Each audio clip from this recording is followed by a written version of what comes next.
So let's start with you, Chris, having just finished a novel of yours. Well, I really think that the thing that makes a good political novelist is probably the same thing that makes a good politician. You know, there are good politicians, and they're people who care about people, who interact in an ordinary way with the ordinary world. And I think my heroes as political novelists are the people who've done that.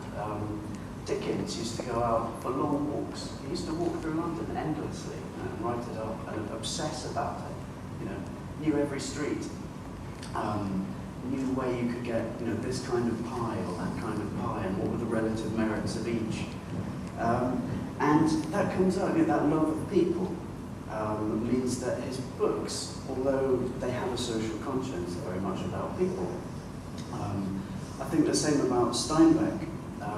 Steinbeck's novel, The Grapes of Wrath, is the most political of political novels, because it isn't party political, but it talks about the choices that people who have stuff need to make in order to decide whether to share that stuff with people who don't have stuff. And that is politics. I mean, that's all it is. It's like, well, how much are we going to share? What are we going to spend things on? So if you look at the Grapes of Wrath, it's almost the ultimate road movie of a novel, and it's very subtle, because as it sweeps across the whole of America, you suddenly realise just how political it's getting. But it creeps up on you. You know, it doesn't. It's not set in the capital. It's not set in the corridors of power. It's set on the street, and I think the best political novels are. I think the same about Zola.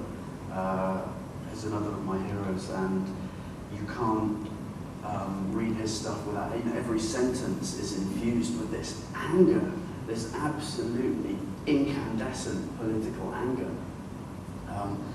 And I think that those three great political novelists, like Dickens and Zola and Steinbeck, have that at their heart. There's an indignation, an absolute anger that the world isn't perfect.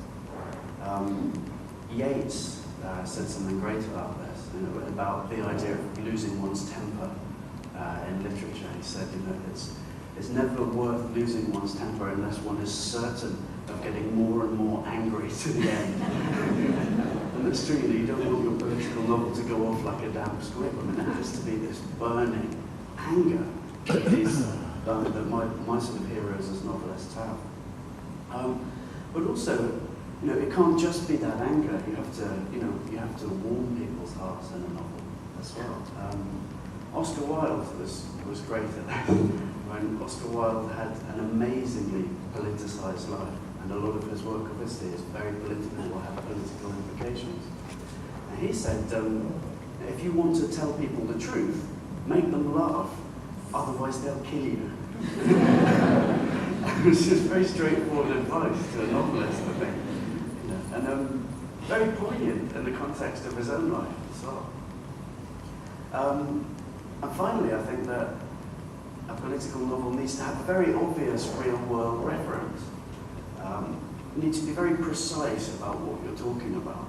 I think some more, you know, this great anger focused through humour or interesting scenes needs to have a subject. You can't just generally be angry about everything.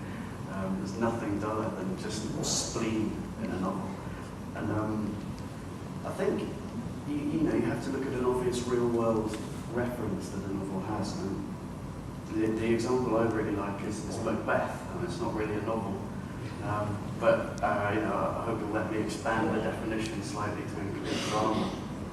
Macbeth was popular at the time, not just because it was a great piece of writing, but also because it was a very transparent allegory of Gordon Brown's rise to the highest political office in the land.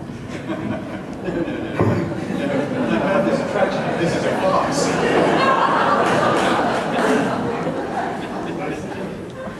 I'll leave it on that. Can I ask you one question, Chris?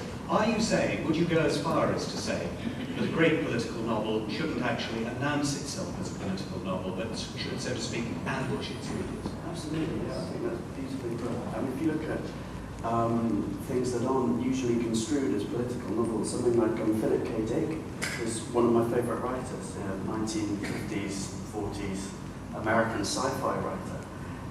And yet, one of his books, like A Scanner Darkly, is an amazing political treatise about social control. You don't really realize that until probably a few weeks after you finish reading it. It's beautiful. You know, yeah, they creep